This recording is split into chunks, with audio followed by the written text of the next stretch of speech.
గురుభ్యో నమః. Sigma spiritual సేవ ద్వారా నేటి పంచాంగం తెలుసుకుందాం. ఈరోజు అనగా మార్చి 29వ తారీఖు 2026 సంవత్సరం ఆదివారం, శ్రీ పరాభవనామ సంవత్సరం, చైత్ర మాసము, వసంత ఋతువు, ఉత్తరాయణం. సూర్యోదయం ఉదయం 5:58 అవుతుంది. సూర్యాస్తమయం సాయంత్రము 6:06 అవుతుంది. తిది ఉదయం 8:53 వరకు శుద్ధ ఏకాదశి ఉంటుంది. ఆ తదుపరి ద్వాదశి. నక్షత్రము మధ్యాహ్నం 3:38 వరకు అశ్లేష నక్షత్రం ఉంటుంది. ఆ తదుపరి మఖ నక్షత్రం వస్తూ ఉంది. యోగము రాత్రి 7:19 వరకు ధృతి ఉంటుంది. దాని తర్వాత శూల వస్తుంది. కరణము ఉదయం 8:53 వరకు భద్ర ఉంటుంది.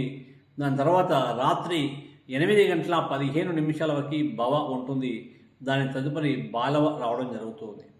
శుభ సమయము ఉదయం 6:58 నుండి 10:01 వరకు, తిరిగి ఉదయం 11:01 నుండి 12:02 వరకు, మరలా మధ్యాహ్నం 2:03 నుండి 4:29 వరకు అద్భుతమైన శుభ సమయం ఉంది.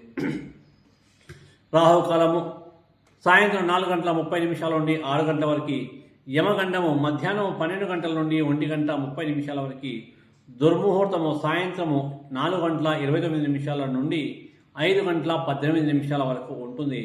వర్జ్యము ఉదయం 6:22 వరకు ఉంటుంది. తిరిగి తెల్లవారుజామున 3:25 నుండి 4:59 వరకు వర్జ్యం ఉంటుంది. అమృత గడియలు మధ్యాహ్నం 2:05 నుండి 3:38 వరకు అద్భుతమైన అమృత గడియలు ఉంటాయి.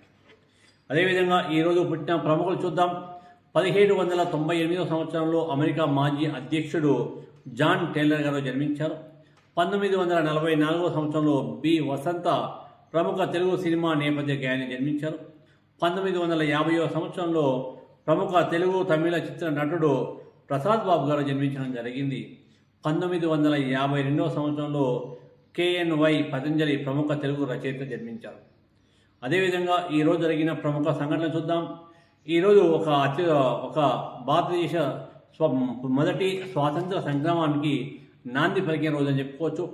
1857 సంవత్సరంలో ఇదే రోజు నాడు ఆవు కొవ్వుతో తయారు చేసిన తూటాను వాడేందుకు మంగల్ పాండే నిరాకరించడం జరిగింది.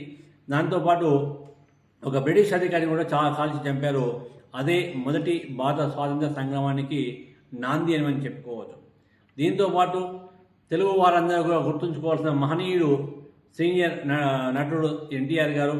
సో 1982 సంవత్సరంలో తెలుగుదేశం పార్టీని మన యొక్క సీనియర్ నటుడు ఎన్టీ రామారావు స్టార్ట్ చేయడం జరిగింది. సో ఇలాంటి విషయాలన్నీ కూడా మీకు కావాలంటే ఇప్పుడే మన ఛానల్ని సబ్స్క్రైబ్ చేయండి, మీ మిత్రులందరికీ షేర్ చేయండి. జై శ్రీరామ్.